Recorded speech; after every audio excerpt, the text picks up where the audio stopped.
Okay, folks, so we have begun the discussion of how somebody becomes the president. The discussion that we had earlier relates to the qualifications and the things that we look for before someone can even be considered to be a candidate for the presidency. Once you've gotten through those qualifications, then you are, and I call these notes, you're on the road to the presidency. Okay, so it starts with the qualifications that come from the Constitution. The first qualification is that you have to be 35 years old. You have to be a 14-year resident of the United States. So that means you have to have lived in the United States for 14 years. It's total. It is not 14 consecutive years. You have to be a natural born citizen. So at this point, I'm sure we've talked about what that means. The intention is, in the way that it is interpreted, is that you were born in the United States. So you could become a citizen through the naturalization process, meaning you take a test and become a citizen. And what this is saying is that if you become a citizen that way, you are not eligible to be president. Only the people who were born in the United States or territories belonging to the United States are eligible to run for president. The fourth thing is all the informal qualifications. So that's what the previous note set was all about. It's all the things that we would call the intangibles, the stuff that you personally are influenced by, not what the Constitution says, but what you think is important in a candidate. And so those informal qualifications are the things that would make you choose Joe Biden over Donald Trump, or in the primary, when you're trying to decide your party's candidate, it's the informal qualifications that would make you choose one candidate over another. This could be things like their previous experience, their age, their education, their gender, their race, their religion. Those are the kinds of things that are not written down anywhere, but it certainly informs our opinion about who should be the president. Once you've made it through all those qualifications, then you're going to get your name on the primary ballot. What the primary is the election before the election. So if you think about the term primary, right, if we say the primary colors, they're first. Okay, if something is primary, it is first. Primary grades are the first grades, right? And so this is the most important step to becoming the party's candidate for president, is winning the primary elections. In the case of Ohio, we held ours in March, and it was a controversy, of course, because of COVID and how the numbers at that point were growing, and there was a concern about voting in person, etc. The intention of the primary is popular sovereignty. It gives us, the citizens, the opportunity to choose who we want to run for president. So if you think about it, the primary is actually a much more important election than the one in the end, because when you are choosing a presidential candidate, you want to make sure that you get the person in November that you think is the most qualified. And if you don't vote in the primary, then you're basically voting for the person that somebody else said was qualified. So if we go back to the discussion that we've been having about popular sovereignty and the idea that there was just a very small group of people back in the 1700s, right? The rich white landowning men were the ones who got to vote. Well, those rich white landowning men were also the ones who were picking the candidates, right? So there were only rich white men on the ballots because that's the only people that rich white men would have considered eligible to run for president.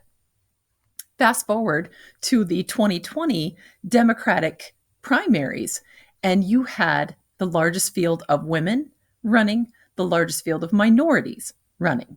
And so the idea is that as we have given everybody the right to vote, that also then is giving the opportunity for more people of various backgrounds to run for president. How do we get to that one candidate? That's what the primaries are all about. So what you're doing is you're taking all of the people who have said that they want to run for either party, whether it's the Democrats or the Republicans. They put their name on the ballot in the primary. And I believe when Ohio had its primary, there was at least 7 or 8 people. It started out in February with about 11, I think, 11 or 12 people on the ballot. So then that got narrowed down through the first state's primaries. So then by the time we got to Ohio's primary in March, there were fewer people on the ballot. And each time, right, more and more people are going to drop off, in part because running a campaign is really expensive. And if it doesn't seem like you're going to get the nomination, then there's no point in staying on the ballot. So you're taking all of the possible people who have put their names out there, and you're trying to narrow it down to the last Democrat and the last Republican. Now, I'm mentioning the Democrats because that is the party that actually had to choose their candidate through the primary process. In the case of the Republicans, there wasn't any real challenger to Donald Trump. And that's not unusual in a presidential election when there is an incumbent.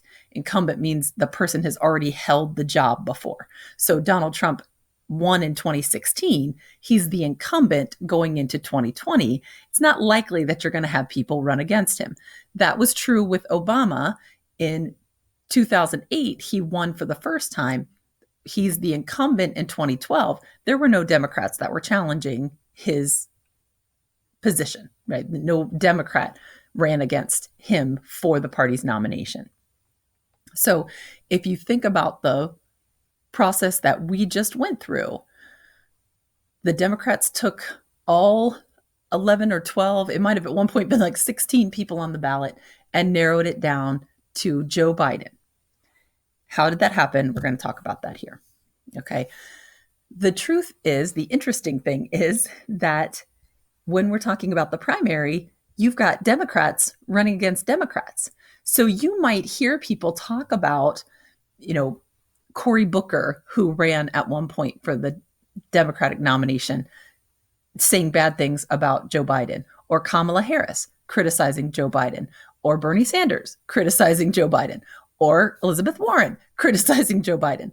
And that's because they're all fighting to be the last Democrat standing so that they can run against Donald Trump. So they're trying to make each other look bad so that they'll be the final nominee. That didn't happen for Donald Trump this time around. That happened in 2016 when he was running against lots of other Republicans. So in the case of Ohio, we have what's called a closed primary. This is the only time in the elections that you will vote in where you actually have to say if you're a Democrat or a Republican. It only matters in the primary because they just need to know which ballot to give you. If you go in undecided in Ohio, you're not allowed to vote. You have to decide, are you going to vote for the Democrats? Are you going to vote for the Republicans?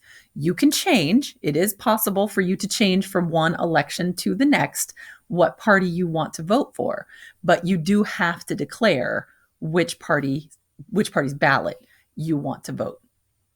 So in the case of the primary this year, there really wasn't any point if you're a Republican in asking for a ballot, right? Because you already know who your nominee is going to be. But the Democrats had large voter turnout because they were concerned about who would run against Donald Trump. But as I said, this is the only time where you have to actually declare what party you support.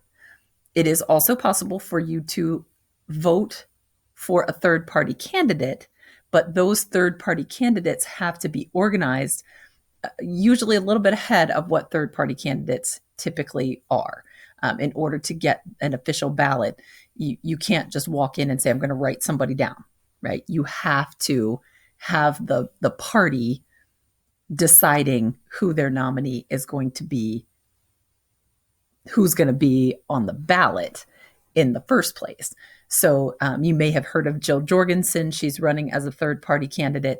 And I can't remember what there's one other person that's on the Ohio ballot. It's escaping me right now. But those people really don't have much of a need for a primary because there really aren't a whole lot of people running for those other parties. But as I pointed out, it may come a time in your life, and possibly in mine, where those third and fourth party candidates really are a bigger part of the election. But part of the reason they're not right now is because of the primary process, because this is our chance as citizens to decide who is going to be the nominee. We get to choose, right? This is popular sovereignty. We get to choose who is going to run. Another way that candidates can be chosen, it's just a different process, is called a caucus. So you've got the primary. In a primary, it's just like a regular election.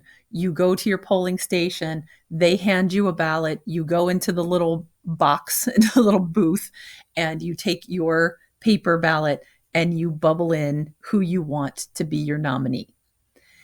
In the case of a caucus, it's a little bit different. Okay. The definition of a caucus is a group of like-minded people, or a meeting of like-minded people. So what happens in a caucus is that the Democrats will have their meetings and the Republicans will have their meetings. And you go to your local caucus and you're going to, maybe go to a high school, maybe go to somebody's living room. Iowa and Nevada are the only two states that do it this way. But basically what happens is you meet with other people and they're going to discuss with you why they want the nominee that they want. So let's take the Democrats again. So in Iowa, there were people who supported Joe Biden, people who supported Elizabeth Warren, people who supported Bernie Sanders, people who supported Kamala Harris, people who supported all of the other people that were on the ballot at that point. And you show up, if you already know who you want, you go and you meet with the people. So let's say you really wanted Bernie Sanders. You go and you meet with the people who want Bernie also. It's the undecided people that come in and they're going to listen to you. They're going to discuss with you, well, why do you want Bernie Sanders? What are your reasons? Why do you think he is a good candidate? If you convince them, they'll stay with you. If you don't convince them, they'll go around and they'll listen to all the other people, supporters. So if they aren't convinced by Bernie Sanders supporters, then they'll go and listen to Elizabeth Warren's supporters. If they're not convinced by Elizabeth Warren's supporters, they'll go and listen to Joe Biden's supporters. I'm really intrigued by this idea. I really would like to participate in a caucus one time. I know, history nerd, social studies nerd, whatever. But I really would like to see it happen because it's fascinating to me, the idea that people really make their decisions based upon the discussions that they are having. And so in the case of Barack Obama, he won the Iowa caucus. And it really mattered because, and I don't want to say this in a flippant or not a serious way, but up until the Iowa caucus, it was kind of like, oh, isn't it cute? There's a black man running for the Democrats. Oh, that's sweet. And then he won the Iowa caucus. Now, I don't know how much you know about Iowa and the population in Iowa, but there's really not a whole lot of black folks in Iowa. So when a black man won the Iowa caucus, it really made people start taking him seriously and really made people listen to his message and what he was saying. And he wasn't just, this guy who was just trying to get his name out there. He was a serious candidate. And ultimately, it was winning the Iowa caucus that got him the attention that ultimately led to his presidency. So what you're doing as a candidate when you are campaigning in the primaries and the caucuses is you are collecting delegates. And what delegates are representatives or votes at the convention. So all of the primaries across the entire country are designed for the candidates to collect votes so that whoever wins the most primaries and caucuses will become the nominee in the end. And so if you think about it, it's kind of the ideal situation when we talk about popular sovereignty, right? Because it's not one state that's choosing the nominee. It's not just one group of people, political party people or political party bosses that are saying, hey, this is our guy. It is based upon the vote from the people. So whether or not a state has a caucus or a primary, it's really up to them. In the case of Ohio, as I said, we have chosen to have a primary. Iowa is the state that has the most famous caucus. And the reason that it's so famous is because it is held really early on. So whereas Ohio's primary was in March, the Iowa caucus was either at the end of January or beginning of February. They want to be the state that people pay attention to, right? They want to help narrow that field from that first group of 10 to 20 candidates down to a much smaller size. And so, right, they want to be the first ones to help make that decision. The winner of the primary or caucus collects that state's delegates. Now, they are divided up. So if you win like 50% of the vote, right? If you win the primary, you get 50% of the vote, then you get 50% of that state's delegates. Then the rest are divided based upon the percentage of victory. So let's say Bernie Sanders wins 50% and Joe Biden wins 30% and Elizabeth Warren wins 10%, right? You get the idea. Then they get those delegates, that percentage of the delegates at the national convention. So delegates is the term, but in reality, the delegates are actual people. Oh, there we go. So the candidate with the most delegates in the end becomes the party's nominee. And what happens at the convention is that these delegates are actual people who go and vote for their party's candidate at the official nominating convention, which typically happens in the late summer or early fall. Now, obviously, with COVID this year, there wasn't a big gathering. They were trying to avoid that at all cost. I believe the Democratic convention was supposed to be held in Wisconsin, and the Republican convention on a smaller scale was in fact held in Jacksonville, Florida, I believe.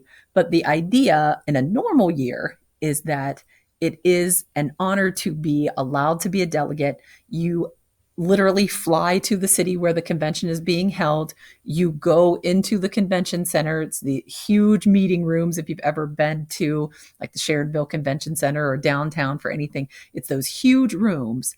And people go down on the floor and then they call the name of the state and they will say, Ohio casts whatever 45 votes for Joe Biden and 35 votes for Bernie Sanders, and whatever the numbers are, doesn't really matter. But the name is actually called, right? The state is actually called and they vote. Everybody kind of knows the outcome, but it is kind of an honor to be invited to this big party, right? So that as a delegate, you get to have a say in the system. I will tell you that we had a former student who actually was a delegate for Hillary Clinton in the 2016 convention. And, it's kind of a big deal. He has aspirations to be in the federal government at some point. He wants to run for Congress. He wants to run for president. And so this was kind of a really interesting opportunity for him to get to meet some of those people. He even has a picture of himself with Hillary Clinton, meeting some of those people that are the government officials and the ones who have been chosen in the convention process. So it is actual people going to the convention and officially casting their vote for the party's nominee. Again, this is popular sovereignty. Primaries and caucuses are popular sovereignty at the kind of their most purest form. It is the people choosing who they want to be the nominee, and the people actually literally going to the convention and voting for the people who won their state's primary or caucus. It didn't always work like this. So just like we had very few people who were allowed to vote to begin with, they didn't hold big conventions. They just had the rich white guys get together and say, this is the person we want. Okay, this is the person we get. So this is a process. The primary caucus process has developed over time to make sure that the people have more of a say in choosing the president. So then this big party, the National Nominating Convention, there's a few things that happen at the convention that are really important moving toward nominating the president. Obviously, it's called the National Nominating Convention for a reason. They nominate the party's presidential candidate. Okay, so the Democrats will, right, and in the case of the Democrats this year, they nominated Joe Biden. In the case of the Republicans this year, they nominated Donald Trump. The intention of the convention, though by the time we get to it, everybody knows who the nominee is going to be, it really is important for the party to show that even though they spent the last several months talking bad about each other, right? The Democrats were tearing each other apart. Everybody wanted a piece of Joe Biden. Everybody had something bad to say about him. Their goal at the convention is to say, look, we'd rather Joe Biden be the president than Donald Trump, right? We support our candidate before we'd support the other party's candidate. So it's a really big deal that the party gets together and they have been, on different people's campaigns, they've been supporting different Democrats all throughout the primary process. But at the convention, they show they support their final candidate, the final choice that the party has made. So even if they supported Bernie Sanders all along, they go to the convention to say, Joe Biden's our guy because he's the Democratic nominee. Okay. And that's a really important thing. And I would say that as important as that was for Joe Biden, it was even more important for Donald Trump in 2016 because there were so many people who just didn't even think that Donald Trump was a Republican, didn't give his candidacy any kind of legitimacy. They kind of thought it was a joke. He really didn't mean it, that kind of stuff. It really didn't matter. When it came to the convention, the party supported him. They chose him as their nominee. So all of the criticism that had been leveled against him really didn't matter anymore because the Republicans said, well, we want our Republican Donald Trump candidate more than we want Hillary Clinton. So that's the idea. It doesn't matter whether you supported them all along. In the end, you're loyal to your party versus the other party. The really detailed part of the convention comes when the candidates set their platform. So you might see this in commercials where Joe Biden talks about the things that he is going to do if he's elected. That's what the platform is. So if you think about a platform, right, the typical noun platform, it's something you stand on. Well, in politics, a platform is just what you stand for. So this is the party's way of explaining, hey, if you vote for our candidate, these are the things he wants to do or she wants to do in the case of Hillary Clinton. And this is our plan for the next 4 years if our candidate wins. And typically, the platform is there so that it helps you make a decision as a voter. These are the things that I believe in. Which party's platform lines up with my beliefs? Which party is saying the things that I agree with? The challenge right now is that Donald Trump has not really released a new platform. So from the perspective of history and the expectation of what a convention does, we haven't seen an official platform from him. So it's kind of hard to know exactly what the next 4 years are really going to bring. He's relied a lot on the platform that he had in 2016, which is really unusual.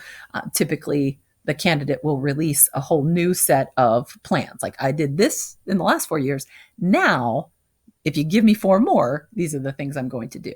So that's a really important step for a person who's voting to be able to decide between the two candidates, because they can look at that platform, even if they don't watch the convention. They can look at the platform on the website or in other publications, and they can figure out, okay, which one do I match with most? Which one do I agree with the most? There is a keynote address, and what the keynote address is typically designed to do is to just kind of set the mood, kind of give a platform to younger person or younger people in the party. Maybe this is somebody that the party sees as a potential leader in the future. I will tell you that I'd never really paid much attention to keynote addresses until the 2004 Democratic nominating convention. And then this guy by the name of, oh yeah, Barack Obama delivered the keynote address. And he went from just relatively unknown senator from Illinois to a guy that people were like, he could be president someday. I don't think anybody in 2004 thought he would be president in 2008. But again, that's what the whole primary process does, right? It gives people the opportunity to get to know those candidates. And this keynote address that he delivered in 2004 really gave him a platform for people to start supporting him. So on the one side, it could be very important for the speaker, but it also kind of suggests to the people who want to know more about the Democrats or want to know more about the Republicans, who is this person that they are going to let speak for them? I could be mistaken, and I'll look it up and verify it, but I'm pretty sure that one of the speakers at the Democratic National Convention this year was the former governor of Ohio, who was a Republican. And basically, he had run against Donald Trump in 2016. He hates Donald Trump. He doesn't think he should be president. And so he basically went to the Democratic National Convention and said, yeah, I'd rather any Democrat, even though I'm a lifelong Republican, than have Donald Trump get another 4 years. So it's kind of an interesting thing that doesn't usually happen, right? Politicians don't usually flip parties like that. The other thing that happens at the convention is the official selection of the vice presidential candidate. And so when we talk about picking a vice president, we're really looking for somebody who helps to balance the ticket. What do I mean by that? I mean, they complement the weakness of the candidate. So Joe Biden is an old white guy who's been in Congress and government for the last almost 50 years. So if I were to look for his weaknesses, I would say, right, old is the first thing. So we need to find somebody young. He's white. So we need to find somebody of color, especially in the Democratic Party that tends to be a party that people of color are attracted to. They needed to find a nominee that was not white. He's from the East Coast. He's from Delaware. So they really needed to find somebody from maybe not the West Coast, but somebody that is, right, maybe in the center of the country. And then obviously the West Coast is helpful. So Kamala Harris, California. She has not been she is a senator, but she has a record of being a prosecutor in California, right? Different experiences that she brings to the party, brings to the ticket. So if you look at the things that Biden would be weak in, Kamala Harris would help to gain some of those votes. So you might have heard people really upset with the fact that, we had all these women who ran for the Democratic nomination, and then none of them are the candidate. Well, he's male, he picks a female. You have people who were very upset about how diverse the group of Democrats was, and then we narrow it down to an old white guy. So he picks a woman of color, right? The idea being that he's trying to make sure that people that he might turn off are attracted by his nominee or his vice presidential candidate.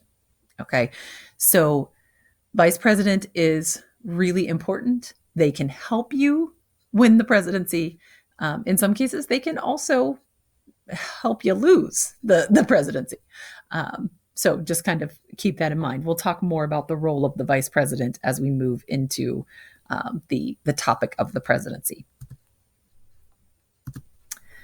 So once you have held the Democratic convention and the Republican convention, you're on to the campaign.